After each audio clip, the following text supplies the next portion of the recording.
Thank you for staying tuned. Now it's time for us to look at import duty. Now, import duty has always been there for those who import. But right now, some import traders are not having it. The rate at which the import duty has been increased, and then even plans of increments are still there, and so it's been a protest situation kind of by the traders, particularly from a section of the country against import duty. I still have Dr. Saze, you are in the studio now. Dr. Saze, import duty, what's your thoughts on it, the way import duty is being increased in Nigeria and even the way it's been run?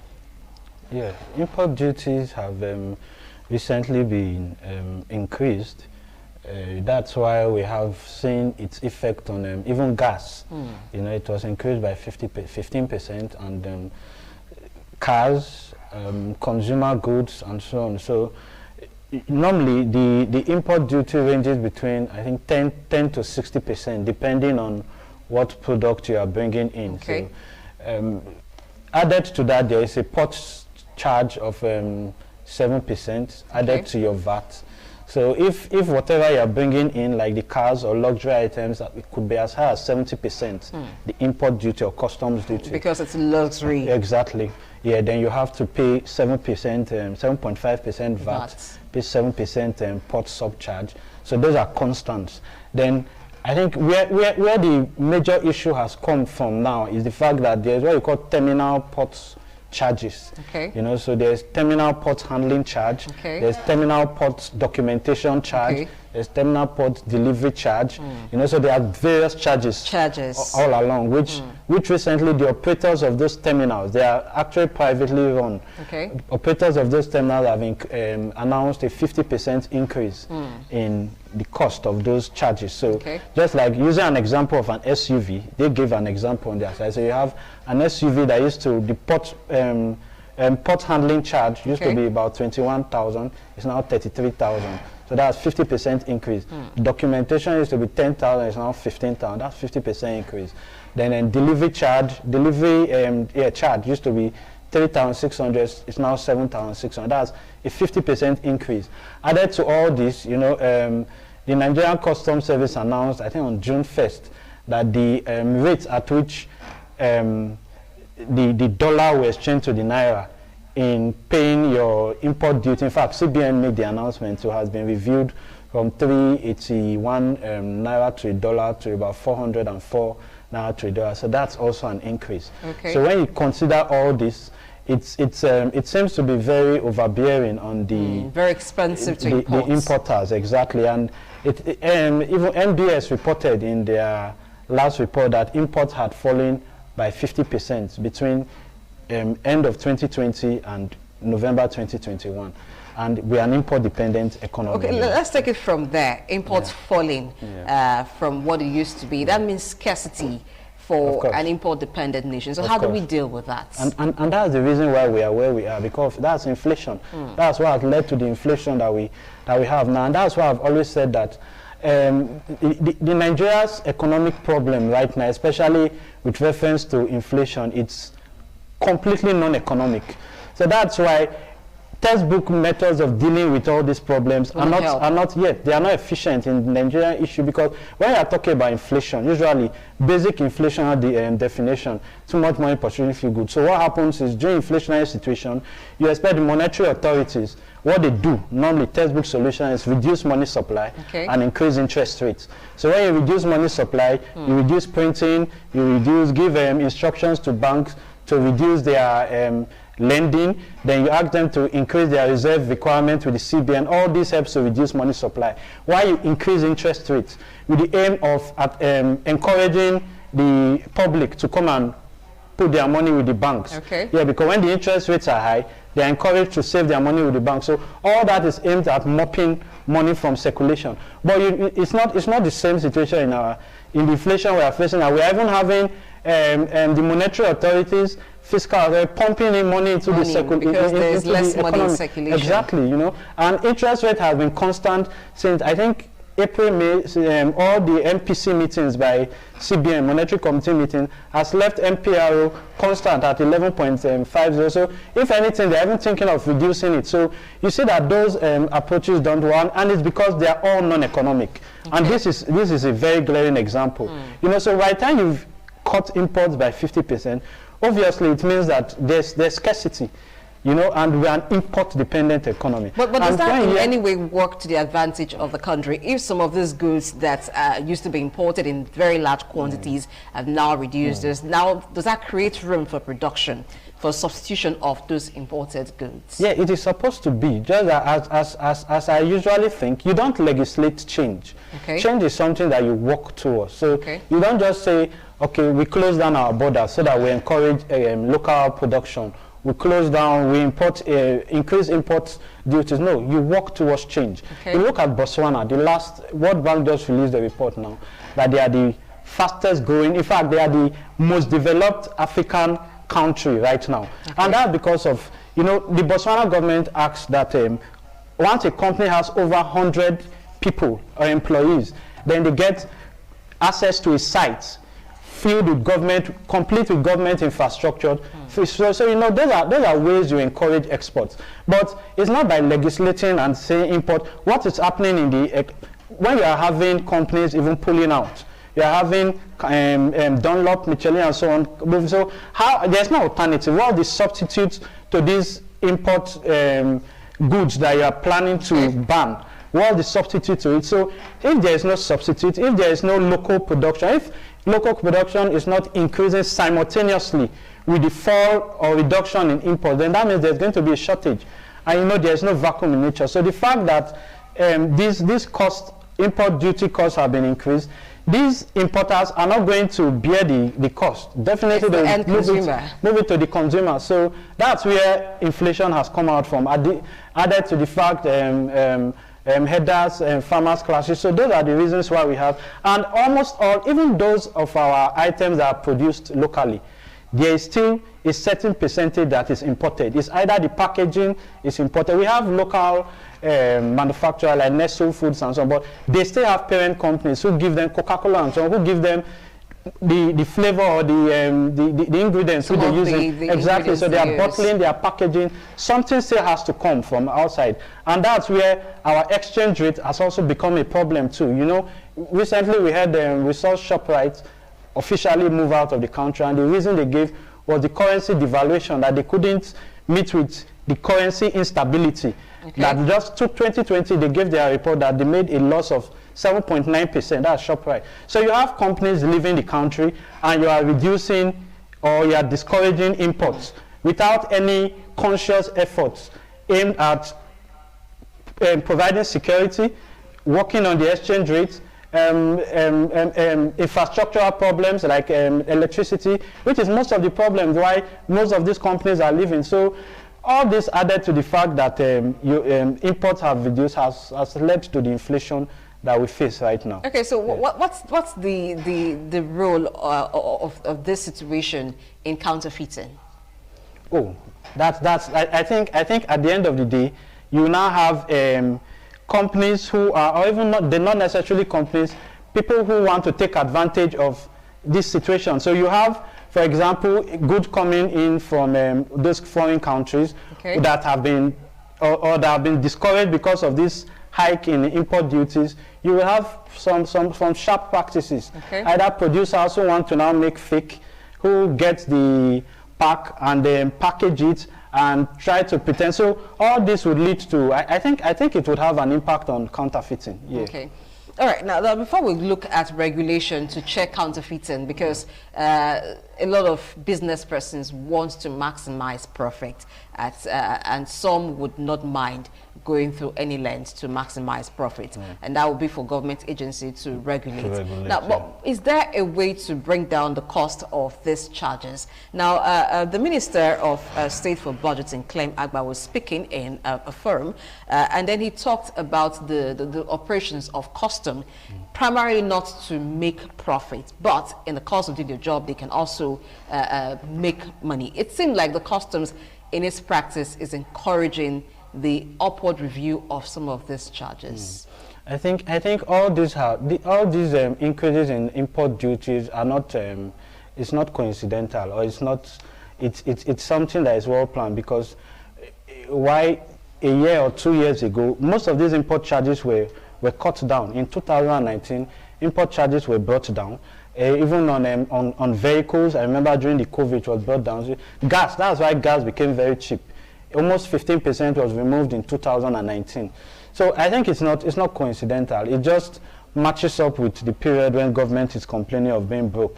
Okay. And that's the situation that the country is, because you have your budget tied on, laced with about 6.3 trillion naira. So as loans, as deficits. So I think there's a conscious effort by government to generate income for wherever source, and it's part of the fact that government can, because removing 15% before now on gas, it was more like subsidizing it, Okay. So I think government is just doing everything to ramp up its revenue. There have been accusations of government even having to borrow to pay salary. Those are conspiracy theories. You have the last time we heard the governor of Edo State talk about CBN printing. So the government is broke at this point. There are no funds to carry out its normal cost of governance, just as basic as that. Talk more of development and infrastructural development. So, but I think they are looking at the wrong place. There's so much. I was going to ask if it's effective. Yeah, there's so much leakages in the system. Okay. We talked about there have been so much indictment from NDDC to the last National Assembly was going through the budget, and we talked about 21 billion on purchase of mosquito nets. Then the last, so there have been so much. I was looking at the budget where about 526 million budgeted for renovation of the Aso Villa roof, and 400 million for communication. These same items in the budget were budgeted for in 2020. 420 million. It's on the record. Was budgeted for that same roof that is being budgeted for again with 520. So there's so much leakage in the system that I think it's not something that government is not aware of. But I think instead of cutting those areas, so somehow, I don't know, maybe the people have to be the one to bear the brunt, because increased import charges will definitely be transferred to the people. So okay. I just think that it's government's way of finding revenue, because government is truly broke at this point. Okay, yeah. Government even being broke at the point and then generating revenue. We looked at the implications of all of this. It seems it's not very effective to even increase this charge. So what's the way forward around this? This is the U-tide where a lot of shopping is done, where there is high demand for so many goods and commodities. So what is the way around this, even as we prepare for another year? I think there's really little that can be done. What it all amounts to is that it eats down on savings. I'm just talking on an economic point of view, because it can lead to so many other things, depression. It can lead to an increase in crime. But from an economic point of view, there's this equation. You have savings equals to income minus consumption. So generally, when you have consumption increased by inflation, okay. So if your income is 100 naira, savings is equal to 100 naira minus consumption, and your consumption hitherto has been 40 naira. So because inflation, it has increased to 60, 70 naira. So savings definitely reduces. So you are going to have impacts on the banks, and that's why you've been looking, when you look at the stock market, you've seen that bank stocks have been falling recently. You look at the fact that the stock market has even been underperforming recently, okay. Because buying of shares, buying of equities, is all encapsulated as savings in economics. Okay. So by the time you have consumption increasing, obviously you disinvest in other areas. So for example, you want to pay your children's school fees, then what do? You take your shares that you have in probably First Bank, or you have with your treasury bill, and you just dispose of it, and so savings will definitely reduce, which would affect the banks, because the banks will also be hampered in their ability to fund investors who would want funds. So that also turns down to the investors not able to have enough funds to invest.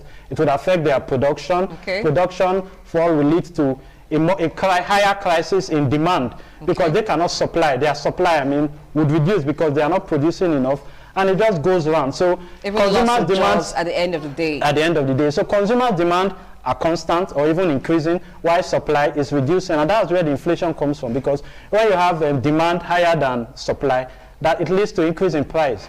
Yeah, because the supply is not able to meet the demand. So it's just a cycle. Consumption increases, you draw down on savings, it affects banks' abilities to fund investors, production falls, prices go up, and it's just a cycle. And at the end of the day, we are further worsening the inflationary situation. So I think it's just for government to, I don't know, it's difficult for them now, for me now to advise that government should reduce the import, because truly there's no money. The government is broke. Salaries have been, not salaries used to be paid 20-something, it's now paid by the beginning of the month. So government is broke, and government is not ready to cut down on those other expenses, its cost of running itself. So it seems like the people have to just bear with whatever situation we are right now. But on a different note, the monetary authority, I think they have been doing enough. Foreign reserves has fallen about, I think about $1 million in the last month. So foreign reserves have dropped from about $41 million to about $40 million now.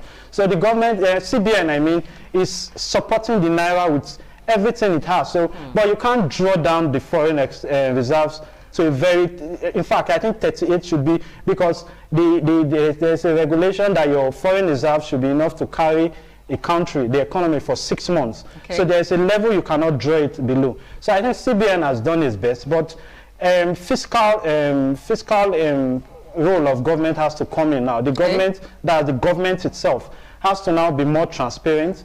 Import duties, I don't think they can remove it now because of the revenue shortage we said. So, but I think CBN has done every monetary or economic approach to solving the situation has been carried out. But I think it just depends on the will on government right now to cut down its expenses, fiscal side, and the monetary side has done its best. I really can't think what else they can do more again. Okay. Yeah. In respect to ease of doing business, very recently, we've seen the NEPC license 36 SMEs for export. Yeah. Now, do you think there's a way having more exports would help shore up the deficit in trade that we constantly, even if we can't do anything about import duty, but we still have a very huge deficit, trade deficit. But is there a way this new development will help to at least close the gap a bit? Yes, it would have been helpful, yeah, because licensing the SMEs, I don't think is the problem, but it's I think most of those SMEs, most of manufacturers generally in the country have complained about the same port delays, the fact that they want to export their goods outside the country and they have problems with clearance at the port. They have sometimes 1 week, 2 weeks, for a month. They've not been able to send their goods because of bottlenecks at the port. So most of them have resorted to going to neighboring countries and so on. So I think getting the license... that way government also loses revenue. Loses revenue, of course. And and it adds to the cost of these SMEs too, because they have to now transport it to those countries where it would have just been easy to get through a papaya, you know. So it increases their cost, and at the end of the day, I think giving those licenses is really not the way to go. I think we have a problem of usually addressing our problems in an evasive way, you know. I heard the Vice President there talking about devaluation of currency, that we have to devalue the currency as much as possible to attract foreign investment, and that position for me it's wrong, because it's not the fact that our exchange rate is poor, that's why the manufacturers are not coming. The fact that the business environment is harsh. If you read the statement by ShopRite before they left, they said because of the current exchange rate devaluation and peculiar business environment of the country. So that's a very heavy word. And you know, the fact that insecurity, infrastructural deficit, so it goes beyond just giving licenses to those SMEs. Why is the government not looking at making the enabling environment in the economy more attractive, you know? Infrastructure. That's why I say you don't legislate change. You work towards it. So we should be looking at what's wrong with our power sector, what's wrong with our roads, What's wrong with other ease of doing business, you know? Okay, infrastructures that would aid the ease of doing business. Yeah, light roads, and most importantly, even transportation. You know, we should have heavy duty, the train station, the train transportation that they've been putting. How important is it to our economy? Yeah, to business. Yes, just beyond. It should go beyond just passenger. I don't think there's any cargo. I was trying to do my research. I don't think there's any cargo train that we have. So far, we should have cargo trains that carry heavy duty, even as heavy as oil and so on, crude oil and so on, and refined oil. To save so it time. goes beyond, exactly. So it goes beyond just pursuing policies that are just sort of just want to show that yes, there's activity going on without being targeted at development. So I think just to summarize on the question, SMEs, yes, the exports is all right to give licenses, but there should be more added to it to make the environment more conducive, then work on the port. There have been so much adjustment or reviews or reactions done to the port. There was a time they came out with the digital call-up system where you don't just have, because the problem is that people are accused of the port officials of collecting bribes. So there was a time when these holding bays were set up, so your trucks are in those holding bays, then there's a digital system that calls your truck. So you don't come out until you see, but it hasn't worked. It worked for like a week when the president was to visit Lagos, but now chaos has come back again. So I think there should be specific reforms. Aimed at talking about specific reforms, what are those aspects of port operations that needs to be overhauled? Because comparatively, it is said that importing from neighboring countries is cheaper than importing from Nigeria. Even exporting is easier. So how do we handle that? If a country like Benin Republic, if you're importing cars, if you're importing other goods, it's much easier and even cheaper. What can Nigeria do to just make it easier? Yeah, I think technology has to come in. And you know, the fact that technology, we still don't have improved technology in our port, I don't think it's a result of us not having the funds to bring those CCTV cameras, scanning machines. There's still an accusation that you don't have a scanning machine in the port, in the MPA. So it's not, I don't think it's a case of where we don't have monies to do it, but I just think it's a case of we are not willing to bring about this change, because it's going to take away food from the mouth of most of those who are benefiting from the awkward system right now. Now, so if we have scanning machines, what would that do? Yeah, it will make clearing very easy. Because now you have to get these containers one after the other to get each of them. But you have scanners that just goes through, so you don't have to. There's really nothing. Just like when you go to the bank, you want to enter the bank. It's gone are those days where they have to now start putting their hands inside your pocket to check if you are holding a gun. They just put the scanner on you, and it brings that saves time and money as exactly. well. Yeah. Then with CCTV cameras, of course, you'll be able to see where there are sharp practices going on. So if there's someone who is discussing, they should have CCTV cameras, very wide parameters that can even cover. You have cameras that you can install it here. I was talking to someone, I was saying from Ogbe Stadium, as far as Ogbe Stadium is, you can see everything around Ring Road. So you have cameras that should provide surveillance around the entire Papa Port, so that any sharp practice going on, you can easily, because the fact that wrongdoing continues to fester because nobody is held accountable. But by the time customs officers are brought to book and their job is put on the line, you see there is going to be a change, and there will be any other person who is planning to do it would stop. You know, so I think that's where the reforms have to go through. Technology has to be the way, scanners, CCTV cameras, and I think once in a while, I've heard recommendations from experts that these people should be rotated. You know, there are people who have been at the ports for months and months and years. They've almost become like kings at the port. So I think there should be rotation, get new hands into it, and I don't know, I think it's just a system mentality anyway. The corruption in the country has gone so deep. It's corruption. Also getting new hands. Now, by the time you take some persons who have been on specific positions for a very long time, where would you take them to? The concentration right now is on Apapa Port, but there are other areas of the country where ports centers can be opened, and then you can have imports taking place there, you can have exports taking place there. How do you think having other import zones opened, import and export zones, open in the country would reduce these charges and even help in decongesting the ports. Yeah, there are already existing ports. You have on-air ports. But they are not very functional as much as the Apapa port is. Yeah, that's where the issue is. Yeah, you have on-air port in Port Harcourt. You have ports. We have almost 3 or 4 ports. We have one in Calabar, you know. But I think the attraction to importers or exporters who use the Apapa port is because of the strategic location of Lagos, you know. Okay. It being a business city center, you know. Almost all the big industries who are users of this, because most of these items that are coming into the country and getting out of the country are from these industries that are located, 80% or more are located in Lagos. Okay. So the proximity, looking at the fact that they want to reduce the cost of having to transport to Port Harcourt and so on. But I think the major disadvantage or barrier is the fact that most of these ports, like the Port Harcourt port, there's a limit to which the cargoes that can bet at those ports. There's a limitation. So there are some sizes, large cargo sizes that can't bet at those ports. So I think the Minister of, the Comptroller General of National Customs was talking, it had been an old story anyway, that there will be an upgrade of these ports. Port Harcourt, Apapa, Port Harcourt and Calabar. At least to serve industries within the south. Exactly, even in Delta, there's a port there at Ughelli.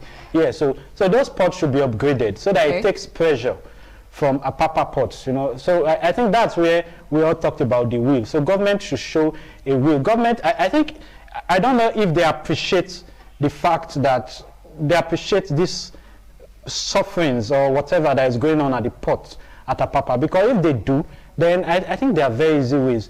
Upgrade those ports and bring sanity into Apapa ports. Okay, at least the service should be commensurate to the duties paid. Exactly. Okay, exactly. This is where we leave the discussion today on import duty. Thank you very much, Dr. Sazayua, for coming on the show. Thank you very much. Okay, I'll leave by saying this to importers. Of course, we know that consumers will pay the cost of everything that you go through trying to bring in goods. But I think it's better when people pay high prices for quality goods than when they pay for counterfeited goods. My name is Blessing Aiche. Until next week, enjoy your weekend.